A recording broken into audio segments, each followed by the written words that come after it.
So hello everyone, नमस्कार साथियों। स्वागत है आप सभी का एक बार फिर से डेली करंट अफेयर्स की क्लास में।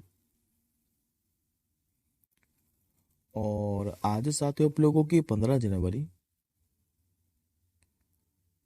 और आज हम सभी 15 जनवरी से बनने वाले जितने भी आप लोगों के मोस्ट इम्पोर्टेंट करंट अफेयर्स के प्रश्न बने हैं, इन सभी प्रश्नों को हम इस क्लास के अंदर डिस्कस करेंगे। यदि साथियों आप लोग इनमें से किसी भी एग्जाम की तैयारी करते हैं तो ये जो आप लोगों की करंट अफेयर्स की क्लास है सभी प्रतियोगी परीक्षाओं के लिए अति महत्वपूर्ण रहने वाली है। तो आप सभी साथी पूरी क्लास में आखिर तक बने रहिएगा। तो चलिए साथियों, पहले एक बार मैं आपको 2 मिनट के अंदर 14 जनवरी की करंट अफेयर्स के प्रश्नों को क्विकली रिवाइज करा देता हूँ। उसके बाद हम लोग आज के क्वेश्चनों को कवर करेंगे। तो जैसा कि दोस्तों याद करिए, लास्ट क्लास में मैंने आप लोगों को पढ़ाया था कि भी वर्ष 2026 के अंदर संसदों के अध्यक्षों और पीठासीन अधिकारियों के 28वें सम्मेलन की जो मेजबानी है ये कौन करने वाला है। तो ये साथियों चौथी बार करने जा रहा है अपना प्यारा भारत। अमेरिका के जो नवनिर्वाचित राष्ट्रपति हैं डोनाल्ड ट्रंप, इनके भी शपथ ग्रहण समारोह में भारत की ओर से कौन शामिल होने जा रहा है। तो हमारे विदेश मंत्री डॉक्टर एस जयशंकर साहब।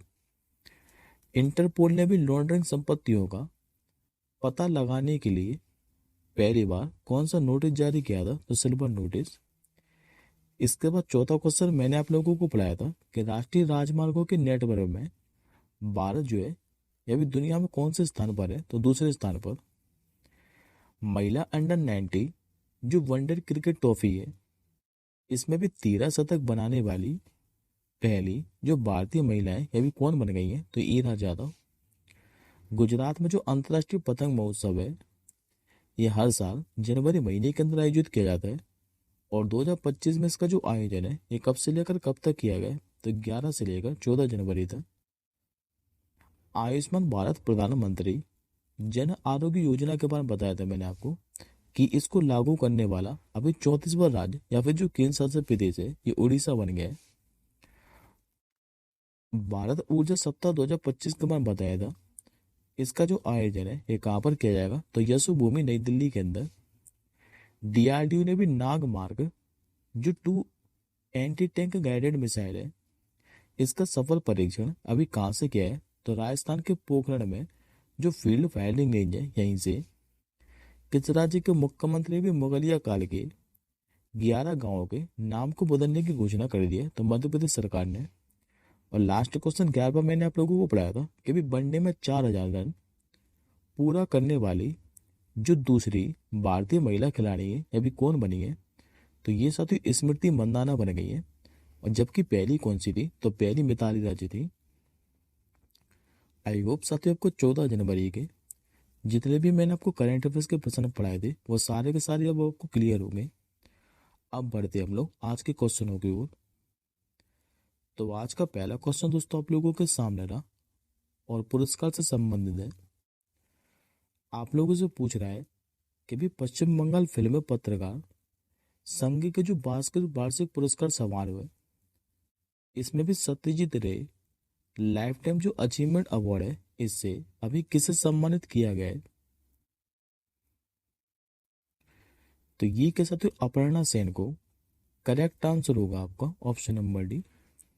ये जो आपको इमेज में दिखाई दे रही है यही है साथियों अपर्णा सेन, जिनको भी सत्यजीत रे लाइफ टाइम अचीवमेंट अवार्ड से सम्मानित किया है। और इसी में साथियों अन्य पुरस्कार भी दिए गए हैं। तो एक बार हम लोग इनको और देख लेते हैं। जैसे कि साथियों इसी में पूछे आप लोगों से कि सर्वश्रेष्ठ बंगाली फिल्म का जो पुरस्कार है ये किसे मिला है। तो मनिक बाबू मेघ को। सर्वश्रेष्ठ अभिनेता का पुरस्कार किसे मिला है इसमें। तो चंदन सेन को। और जबकि साथियों सर्वश्रेष्ठ अभिनेत्री का जो पुरस्कार है ये ऋतुपर्णा सेन गुप्ता को मिला है। अब एक बार साथियों मैं आपको जो लिस्ट बता रहा हूँ एक बार आप लोग इस पर फोकस करिए, क्योंकि काफी ज्यादा महत्वपूर्ण लिस्ट है और पुरस्कार से संबंधित है। यहाँ से आपको एक नया क्वेश्चन डेफिनेटली एग्जाम में देखने को मिलेगा, क्योंकि दोस्तों काफी ज्यादा महत्वपूर्ण है। साजी एक करोड़ों का नाम याद करिए। इनको वर्ष 2023 के लिए अभी जेसी डैनियल पुरस्कार दिया गया था। और दिया कब गया था। तो 2024 के अंदर। उपमन्यु चटर्जी की बात करें, इनको अभी वर्ष 2024 का जो जेसीबी पुरस्कार है इससे सम्मानित किया गया था। सूरबाला का नाम याद करिए, इनको भी 34वां व्यास सम्मान दिया गया है। और किस उपन्यास के लिए, तो कौन देश को बांसी वेणु के लिए। पुष्पा भारती को 33वां व्यास सम्मान दिया गया था, याद है और याद है के लिए। मलयालम जो कवि है प्रभा वर्मा, इनको साल 2023 के लिए सरस्वती सम्मान दिया गया था। सामंता हार्वे की बात करें तो इनको बुकर पुरस्कार दिया गया 2024 वाला। और किस उपन्यास के लिए, तो ऑर्बिटल के लिए।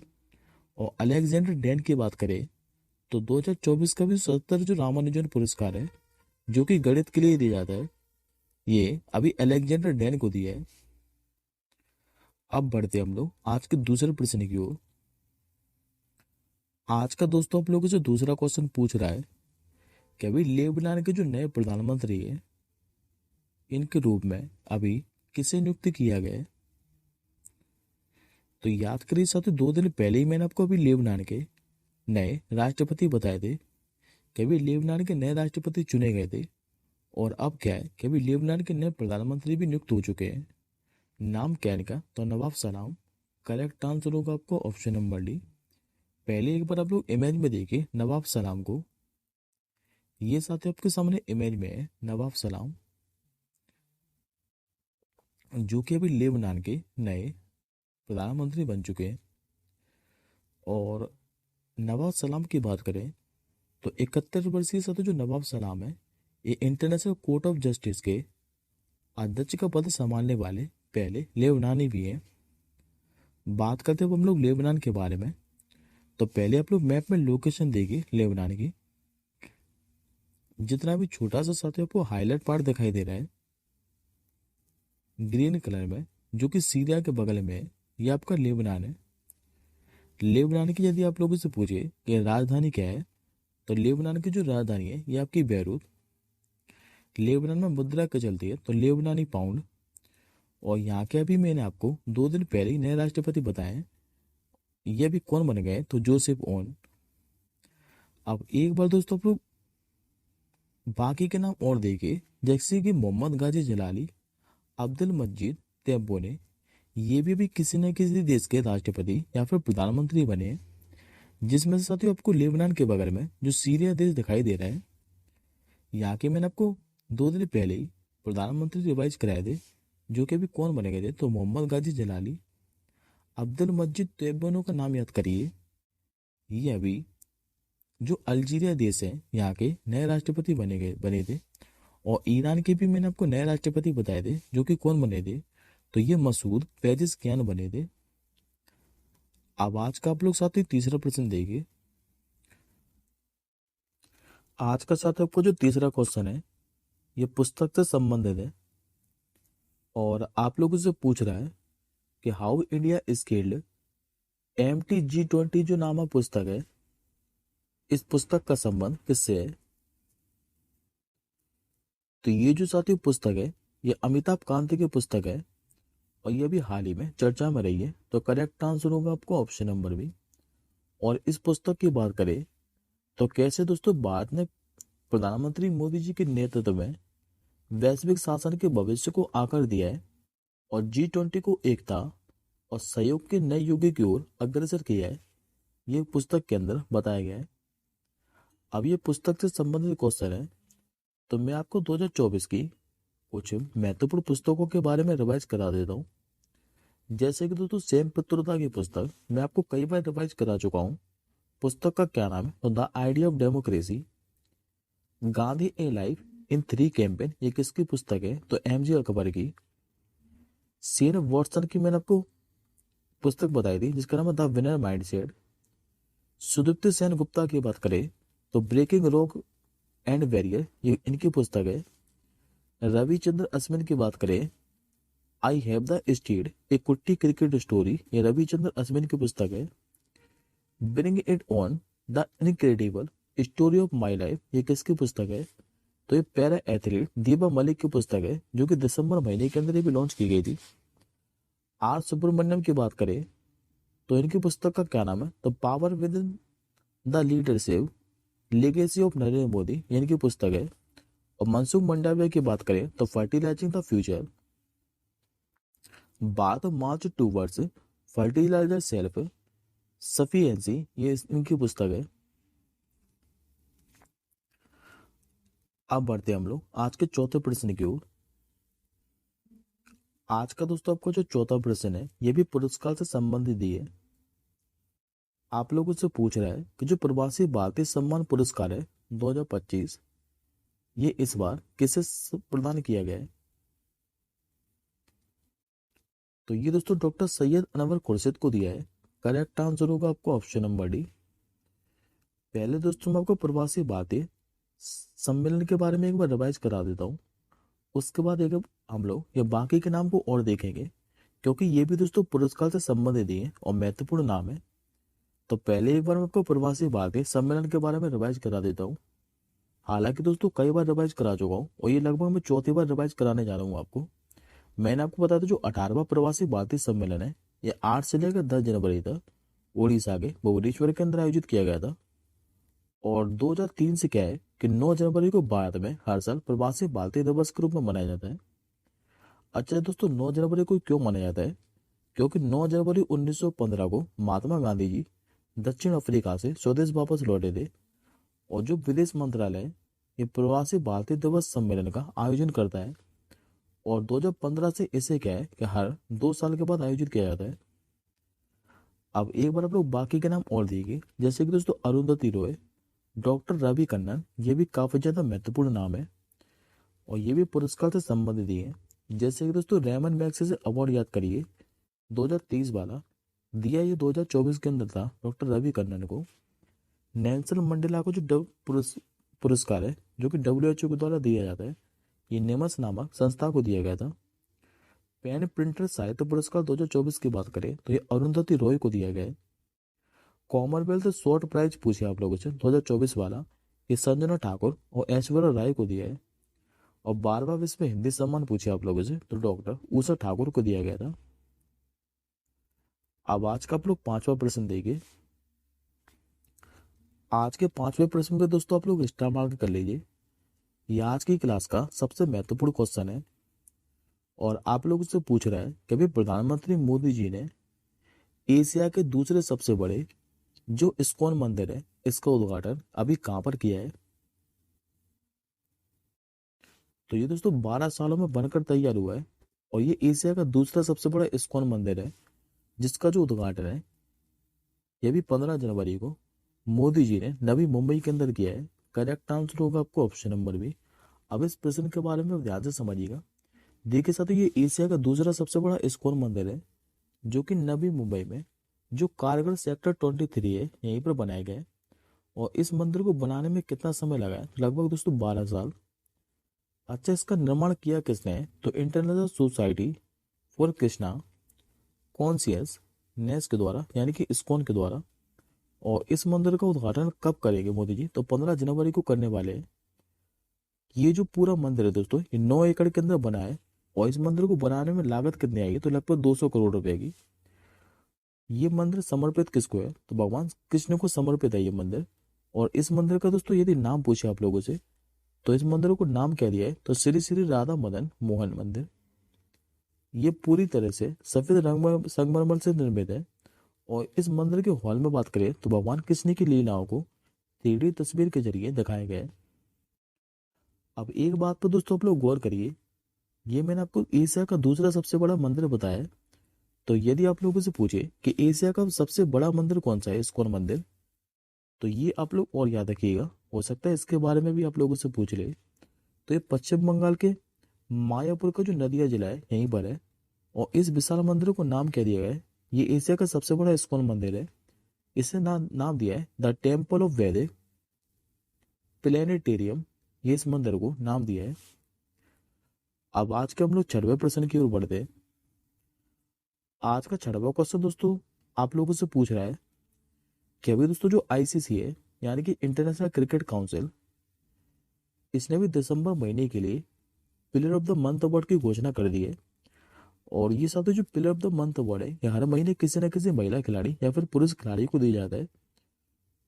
तो इसी से यह रिलेटेड आप लोगों से क्वेश्चन पूछ रहा है कि अभी आईसीसी ने दिसंबर 2024 के लिए जो पुरुष प्लेयर ऑफ द मंथ है अवार्ड, इसके लिए किसे चुना है?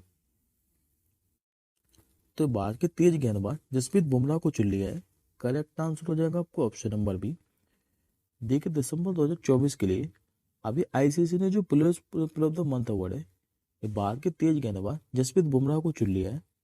और इसी में दोस्तों महिलाओं में भी चुनता है। तो महिलाओं में यदि पूछे आप लोगों से कि महिलाओं में दिसंबर महीने के लिए आईसीसी ने प्लेयर्स महिला player of the month award के लिए किसे चुना है?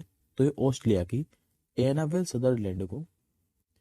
अब इसी में दोस्तों आप लोगों को जून महीने का और याद रखना है, क्योंकि दोस्तों जब भी मैं आपको player of the month award से क्वेश्चन पढ़ाता हूँ, मैं हर बार आपको जून महीने का रिवाइज कराता हूँ, क्योंकि सबसे महत्वपूर्ण जो है ये जून महीने का ही है।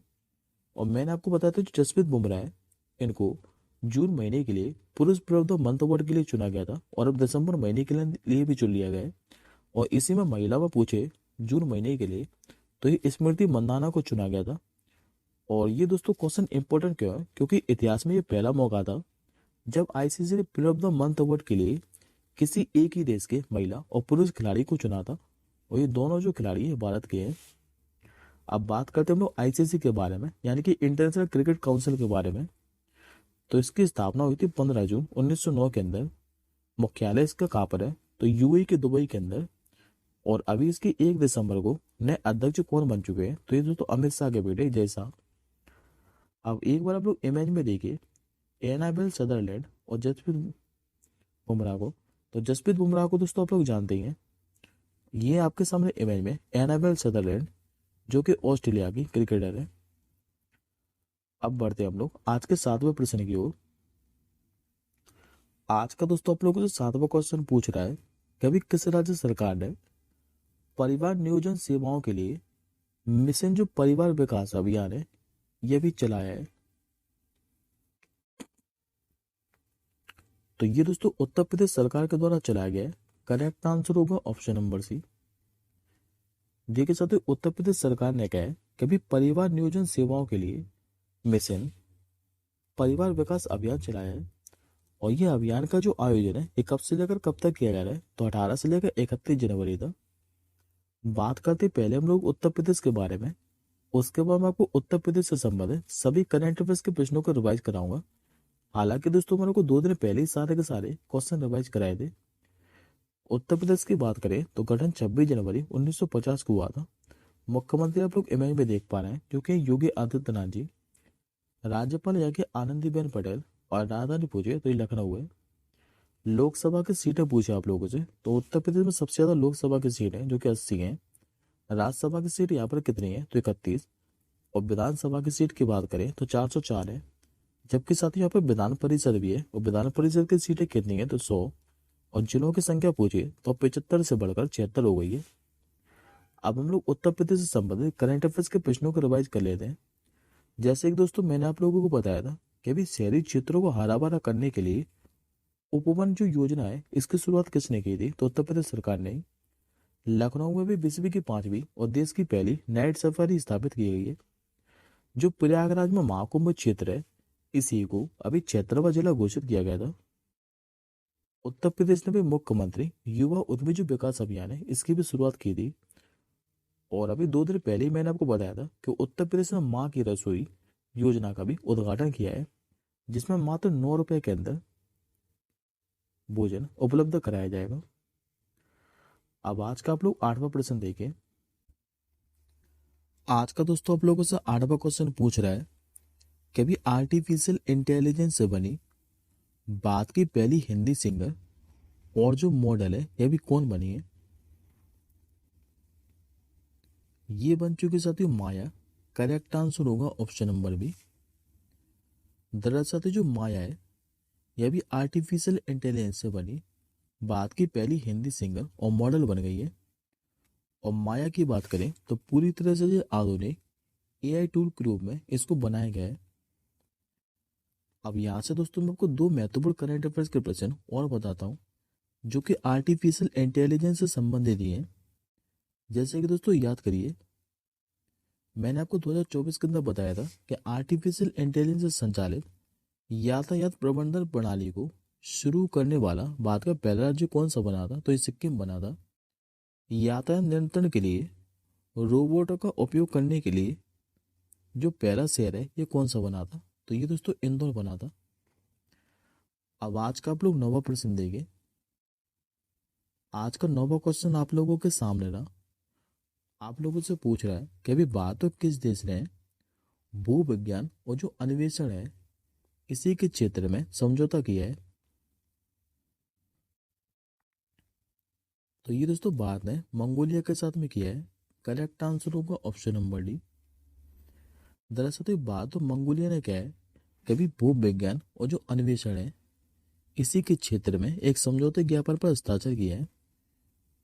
क्योंकि साथियों मंगोलिया क्या है कि तांबे और कोकिंग कोयले से समृद्ध है, और बात क्या है कि तांबे की बढ़ती मांगों को पूरा करने के लिए तांबे के आयात पर निर्भर रहता है।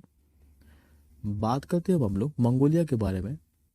तो पहले दोस्तों आप लोग मंगोलिया को मैप में देखें, जो कि एशिया कॉन्टिनेंट के अंदर स्थित देश है, और ये दोस्तों पूरी तरह से लैंडलॉक कंट्री है। इसकी सीमा की बात करें तो एक तो इसकी सीमा लगती है रसिया के साथ, और दूसरी अपनी जो सीमा साझा करता है ये चाइना के साथ में करता है। राजधानी की बात करें तो ये राजधानी दोस्तों यहाँ की उलन बतू। मंगोलिया में मुद्रा क्या चलती है? तो मंगोलियन टुगरे। और यहाँ के भी राष्ट्रपति कौन है? नाम इनका उखनागिल खुरेलसुख। ये मंगोलिया के राष्ट्रपति हैं। अब आज का आप लोग 10वां प्रश्न देखिए। आज का दोस्तों आपको जो 10वां प्रश्न है ये स्पोर्ट्स से संबंधित है। आप लोगों से पूछ रहा है कभी 15वां जो स्पेनिश सुपर कप का खिताब है ये किसने जीता है? ये जीत लिया था तो एफसी बार्सिलोना है। करेक्ट आंसर होगा ऑप्शन नंबर डी। ये जो साथी स्पेनिश सुपर कप है ये फुटबॉल से संबंधित है, और इसका भी जो खिताब है ये सऊदी अरब के अंदर एफसी बार्सिलोना ने जीत लिया है। अच्छा, एफसी बार्सिलोना ने हराया किसको है? तो उसने रियल मैड्रिड को हराया है, और इसमें साथ जो लेवांडोस्की है इन्होंने बार्सिलोना के लिए सभी प्रतियोगिताओं में 27 मैचों में 26 गोल किए हैं। अब ये फुटबॉल से संबंधित करंट अफेयर्स का प्रश्न है, तो ये सारे के सारे जो महत्वपूर्ण साथियों करंट अफेयर्स के प्रश्न है, जो कि मात्र 3 करंट अफेयर्स के प्रश्न है और महत्वपूर्ण भी है, ये फुटबॉल से संबंधित ही है, जो कि 2024 के अंदर ही पढ़ाया मैंने आपको।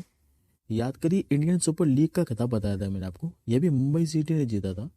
हराया किसको था? तो मोहन बगान को।